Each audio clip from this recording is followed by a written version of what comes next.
तो hello guys, आज हम एक्सप्लेन करने जा रहे हैं 2024 के एक ब्रांड न्यू एनिमी को। तो वीडियो पूरा जरूर देखिएगा और जिन्होंने भी चैनल को सब्सक्राइब नहीं किया वो सब्सक्राइब जरूर कर ले। तो चलिए शुरू करते हैं। तो कहानी की शुरुआत में हमें एक लड़की को दिखाया जाता है जो कि एक किताब पढ़ रही होती है और हमें बताया जाता है ये कहानी एक आइक नाम के मैजिशियन की, जो कि डीमन लॉर्ड के लिए काम करता है और महान मैजिशियन रोमबर्ग का पोता है। फिर सीन शिफ्ट होता है, हमें एक डीमन आर्मी दिखाई जाती है। चट्टान पे खड़े उनके कमांडर आइक को दिखाया जाता है जो कि हमारा मेन लीड रोल है। फिर हम देखते हैं डीमंस की आर्मी इंसानों पर हावी पड़ रही होती है। तभी पिगन बोलता है आइक सर, हम किले का दरवाजा तोड़ देना चाहिए। तो आइक बोलता है नहीं, काम में देरी कैसे? तो पिगन बोलता है मैंने अपना मोटा दिमाग लगाया और सेना को पहले ही तैयार कर लिया। तभी आइक दुश्मन राजा के पास जाता है। आइक को देख के दुश्मन राजा कहता है कि मुझे पता था तुम जरूर आओगे, डीमन लॉर्ड आर्मी के कमांडर। तो आइक बोलता है हाँ मैं हूँ डीमन लॉर्ड आर्मी के साथ में ब्रिगेड का कमांडर, जिसे कोई हरा नहीं पाया। वो दुश्मन कमांडर से कहता है अब तुम्हारे पास सिर्फ 3 रास्ते हैं। पहला, सरेंडर करो और टेरिटरी हमारे हवाले कर दो। दूसरा, खुद की जान लेकर एक सम्मान की मौत मरो। तीसरा, जब तक मैं खिड़की के बाहर के नजारा देखूं तुम भाग निकलो। दुश्मन राजा कहता है शैतान होने के बावजूद भी तुम मुझ पर एहसान दिखा रहे हो, मगर माफ करना मैं तुम्हारे बताए रास्तों पर नहीं चल सकता। तो आइक कहता है मुझे पता था तुम नहीं मानोगे। दुश्मन राजा आइक पर हमला कर देता है, मगर आइक उसे एक ही बार में ढेर कर देता है। तभी पिगन आकर पूछता है सर आप ठीक तो हैं? आइक पिगन से दुश्मन राजा का इलाज करवाने को बोलता है और जिन सैनिकों ने सरेंडर बोल दिया है उनका भी इलाज करवाने को बोलता है। हमें दिखाया जाता है कि एक लड़की जो कि आइक को देख रही होती है एक स्पेल में और बोलती है पलक झपकते ही आर्सिनम पर कब्जा हो गया। सोचा नहीं था एक हफ्ते में आर्सिनम हमारा होगा। मैं जानती थी आइक जैसा कोई दूसरा नहीं हो सकता। फिर हमें आइक को दिखाया जाता है जो कि एक बैरियर स्पेल क्रिएट करता है और कहता है जंग खत्म हुई। उस कमरे में बैरियर बन जाता है। फिर आइक अपना मास्क उतारता है और हमें पता चलता है कि आइक एक इंसान है ना कि शैतान। और हमें बताया जाता है कि आइक के गुरु रोमबर्ग एक बहुत बड़े मैजिशियन थे जिन्हें बहुत ही सारे ग्रंथों और सभ्यताओं का ज्ञान था। उन्होंने आइक को अपनाया और पुरानी सभ्यताओं और जादुई शक्तियों के बारे में सिखाया और अपने आखिरी पलों में कहा कि इन सभ्यताओं के बारे में किसी को ना बताऊं नहीं तो तबाही मच जाएगी। और उन्होंने एक बात और गौर करके कही थी कि कभी भी अपना मास्क और ये कपड़ा नहीं उतारना वरना डीमन लॉर्ड तुम्हें कभी माफ नहीं करेंगे। फिर सीन शिफ्ट होता है आइक पर और वो कहता है इस कमरे में कोई नहीं आ सकता मेरे बैरियर के कारण, मगर इस टेबल के नीचे एक लड़की क्या कर रही है? वो कहता है क्या तुमने मेरा असली चेहरा देख लिया? वो लड़की रोने लगती है और कहने लगती है मैं कभी किसी को नहीं बताऊंगी, मैं कभी किसी को नहीं बताऊंगी। और फिर टेबल से चोट लगने के कारण वो लड़की बेहोश हो जाती है। तभी आइक कहता है रोना तो मुझे चाहिए क्योंकि मेरा 20 साल से छुपाया वो राजा सामने आ गया है। तभी पिगन आइक को बुलाने के लिए आता है। तभी सीन चेंज होता है और हमें दिखाया जाता है कि आइक और पिगन कहीं जा रहे होते हैं। तभी पिगन बोलता है सर हम लोग इतने सारे इंसानों को जिंदा छोड़ रहे हैं, क्या यह सही है? तभी आइक कहता है कि हमारे जो नए डीमन लॉर्ड है वो पहले जैसे डीमन लॉर्ड की तरह नहीं है, उन्हें सिर्फ जीत से मतलब है। लेकिन दूसरे सभी लीडर्स हमें ये कह रहे हैं कि इन्हें मारकर हमें एक चौराहे पे लटका देना चाहिए। अगर हम सभी को मार देंगे तो फिर टैक्स किससे लेंगे? तुम भूल गए क्या ये एक व्यापारियों का शहर है, अगर शहर में कोई रहेगा नहीं तो आपस में लेन देन कौन करेगा? तभी आर्सिनम सिटी के लोग वहाँ पर आइक से मिलने के लिए आते हैं। वो पूछते हैं आइक सर हमें आपको कितना टैक्स पे करना पड़ेगा? तो आइक उनको जवाब देता है जितना पहले टैक्स पे करते थे उतना ही आप लोगों को अभी भी टैक्स पे करना पड़ेगा। यह सुनकर वो लोग बहुत खुश हो जाते हैं और अपने आपस में बात करने लगते हैं। तभी आइक को लगता है कि अगर मैं इतने दयालु बनकर रहूंगा तो लोगों को लगेगा कि मैं डीमन नहीं इंसान हूँ। तो आइक घूरते हुए उन लोगों को डरा कर कहता है कि अगर तुम लोगों ने टैक्स टाइम पर पे नहीं किया तो तुम लोगों को सजा भुगतनी पड़ेगी मेरी। वहाँ पहुंचे सभी नागरिक डर जाते हैं। तभी आइक वहाँ से गायब हो जाता है। तो पिगन कहता है ये तो छू मंतर हो गए, लेकिन वो गए कहाँ? अगले सीन में हमें आइक को दिखाया जाता है जिसके पीछे बहुत ही बड़ा डीमन था। वह आइक पर हमला कर देता है अपनी पूरी शक्तियों के साथ। तो हमें दिखाया जाता है कि वहाँ पर कोने में एक लड़की खड़ी होती है। वो वही लड़की होती है जिसे हमने पहले देखा था, जो आइक को एक स्पेल में देख रही थी। एक अभी भी उस डीमन से बच रहा था। आइक उस लड़की से कहता है आपने मुझे वादा किया था कि आप कभी भी मुझे इसे दोबारा नहीं बुलाएंगे। आइक उसे कमांडर कह रहा होता है। तभी आइक का मैजिक स्टिक उसके हाथ में आ जाता है और उस डीमन पे एक बहुत जोरदार हमला करता है जिससे कि वो डीमन एक बार में ही ढेर हो जाता है। तभी वो लड़की कहती है कि वो लड़का जो कि आज तक अपने दादाजी और अपने गुरु रोमबर्ग की परछाई बना हुआ था, आज वो इतना ताकतवर बन चुका है। वो आइक से कहती है मैंने ये काम तुम्हें देकर मैंने कोई गलती नहीं की थी। हमें बताया जाता है वो लड़की डीमन लॉर्ड आर्मी की 7th कॉर्प्स कमांडर सेफिरो है और वो आइक की बॉस भी है। तभी आइक कहता है यह एकमात्र डीमन है जिन्हें मेरा राज पता है कि मैं शैतान नहीं इंसान हूँ। आइक कहता है आप खुद यहाँ क्यों आई, आप किसी और को भी तो भेज सकती थी। तभी सेफिरो कहती है तो इतना बड़ा सरप्राइज कैसे मिलता? वैसे भी काफी दिन हो गए थे तुमसे मिले हुए आइक। क्या आप आर्सेनम के लिए आई हैं? मैं उसकी रिपोर्ट देने ही वाला था। तभी सेफिरो कहती है मुझे उसकी जीत के बारे में बहुत पहले ही पता चल चुका था। वो कहती है मैं उसके लिए नहीं आई हूँ आइक। तो आइक कहता है फिर ऐसी कौन सी बात है जिसके लिए आपको यहाँ खुद आना पड़ा? तभी सेफिरो कहती है दरअसल बात ऐसी है कि टेराकोटा ने तुम्हें मिलने के लिए बुलाया है। इसे सुनकर आइक पूरा ही चौंक जाता है। तो सेफिरो कहती है तुम पहले कमांडर हो जिसे ये मौका मिल रहा है। तो आइक पूछता है लेकिन मैं ही क्यों? तो सेफिरो कहती है इसकी वजह यह भी हो सकती है कि तुमने एक ही हफ्ते में आर्सेनम पर कब्जा कर लिया। तो सेफिरो कहती है इसीलिए मुझे यहाँ आना पड़ा ताकि मैं तुम्हें अपने साथ डीमन लॉर्ड के किले में ले जा सकूं। तो आइक पूछता है क्या मुझे अभी इसी वक्त जाना पड़ेगा? तभी सेफिरो कहती है सवाल कम करो और मेरे कंधे पर हाथ रखो। तो आइक उसके कंधे पर हाथ रखता है। तो सेफिरो कहती है तुम तो बहुत अदब वाले निकले, मुझे तो लगा तुम इस मौके का फायदा उठाओगे। तभी आइक कहता है ऐसा कभी नहीं होगा कमांडर। तभी वो दोनों यहाँ से गायब हो जाते हैं। फिर सीन चेंज होता है और हम उसी नौकरानी लड़की को देखते हैं जो कि टेबल के नीचे आइक को मिली थी, जिसे कि अब होश आ चुका था। वो उठकर गेट की ओर बढ़ती है, मगर गेट तक पहुंचने से पहले वो कोई अदृश्य चीज से टकरा जाती है और हमें बताया जाता है कि वो एक बैरियर है जो कि आइक के द्वारा बनाया गया है। फिर उसे एक टेबल पे कुछ मिठाइयाँ और उसके ऊपर एक नोट रखा मिलता है। वो लड़की उस टेबल के पास जाती है और उस नोट को उठाकर पढ़ती है जिसमें कि लिखा होता है इसे खाकर ख़त्म करो जल्दी से। तो वो लड़की उसे चख कर देखती है और उसे स्वाद बहुत ही अच्छा लगता है। वो टेबल पर चढ़ के एक एक करके पूरे को तुरंत ही खा जाती है।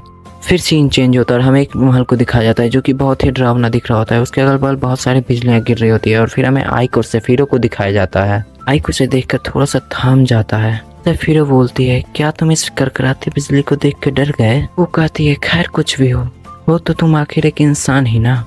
फिर वो लोग महल की तरफ जाने लगते हैं। सेफिरो जो होती है वो उड़ कर जा रही होती है क्योंकि उसके पास उड़ने की ताकतें हैं। अगर हमारा हीरो आइक जो कि उड़ नहीं सकता वो उसे देखकर जल रहा होता है।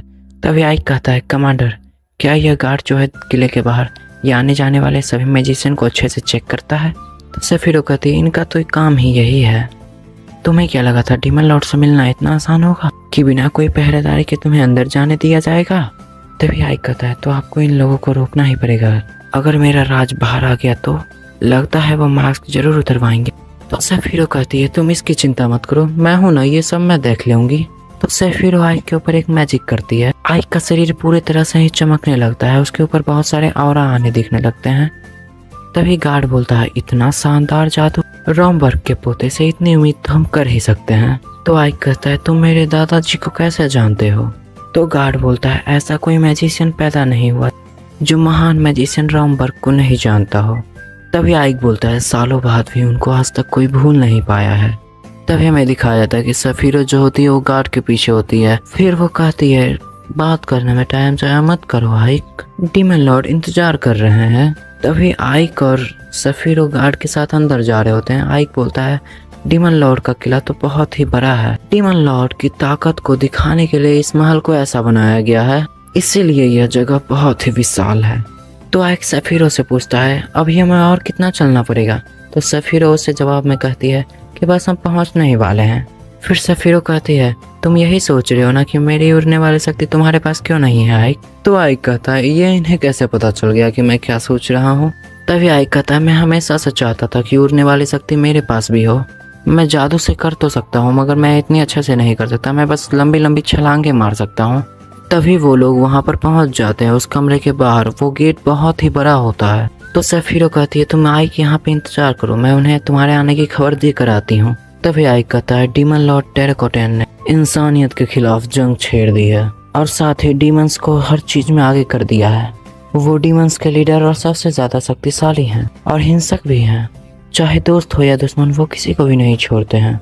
उन्हें अगर कोई लगता है कि वो उनके काम का है, चाहे उसे जादू आता हो या नहीं आता हो, वो कमजोर हो, लेकिन वो उससे अपना काम करवा ही लेते हैं। वो कहता है उनके लिए सिर्फ काबिलियत ही मायने रखती है और उन्होंने डीमन आर्मी भी क्रिएट की है। डीमंस की एक खासियत है वो किसी अरे गहरे के लिए काम नहीं करते, उनकी लड़ाई हमेशा खुद से होती है। मगर डीमन लॉर्ड टेराकोटा ने इस सोच को बदल कर रख दिया है और उसी डीमन लॉर्ड ने मुझे आज मिलने के लिए बुलाया है।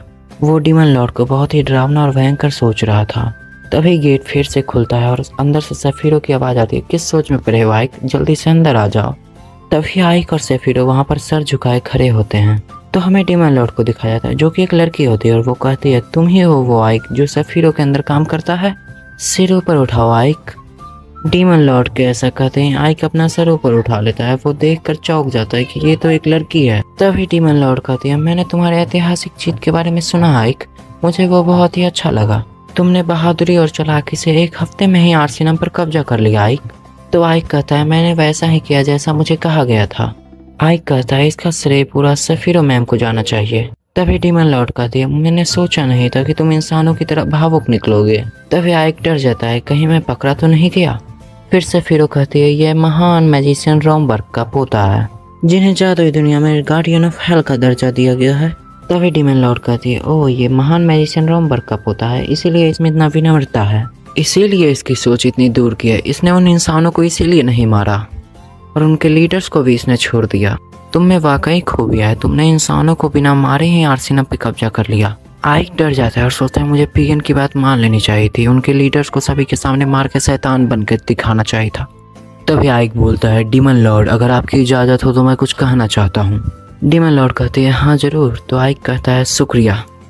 फिर आइक बोलना शुरू करता है कि हम इंसानों को डरा कर रखते हैं, इसीलिए वो हमारी बात नहीं सुनते और हमसे डरते हैं, और आज तक हमेशा ऐसा ही होता आ रहा है। और हम अगर इस बात पे गौर करें जब जब डीमंस के द्वारा लीडर्स को मारा गया है और या फिर जब जब लीडर्स को उनको गद्दी को वापस दे दी गई संभालने के लिए, और इससे साफ होता है कि दोनों ही मामले में हमारी आर्मी को किससे फायदा होती है। तभी डीमन लॉर्ड कहती है लगता है ये रोमबर्ग की सोच होगी। तभी आइक कहता है हाँ ये रोमबर्ग की ही सोच है। तभी आइक कहता है डेरोकोटन इनसे बात करते हुए मुझे ज़्यादा देर नहीं हुई है, मगर मैं इतना समझ गया हूँ कि इन्हें भी पुरानी सभ्यता की बहुत ही जानकारियाँ हैं। उसी समझ का इस्तेमाल करके इन्होंने डीमन आर्मी खड़ा की है।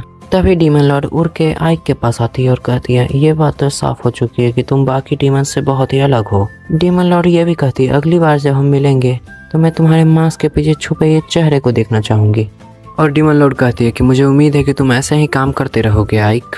यह कहकर वो गार्ड के साथ चली जाती हैं। उनके जाने के बाद आइक नीचे बैठ जाता है और हंसने लगता है। फिर वो अपना मास्क उतार लेता है और कहता है लगा जैसे कि मेरा राज तो बाहर आ ही गया। तभी सफीरो कहती है मुझे लगा नहीं था आइक कि तुम अंदर से इतने डरपोक हो। तो आइक उठ जाता है और कहता है मैं शैतानी मास्क पहनता हूँ मगर मैं शैतान हूँ नहीं। और सबसे जरूरी बात कि उन्हें पता है कि इस मास्क के पीछे एक चेहरा भी है। तभी सफीरो कहती है एक बात की तो खुशी मनाओ, उन्हें ये नहीं पता चल पाया कि तुम एक इंसान हो। तभी सफीरो उससे कहती है कि उन्होंने तुम्हें एक इनाम दिया है तुमसे खुश होकर। आइक चौंकते हुए कहता है कैसा इनाम?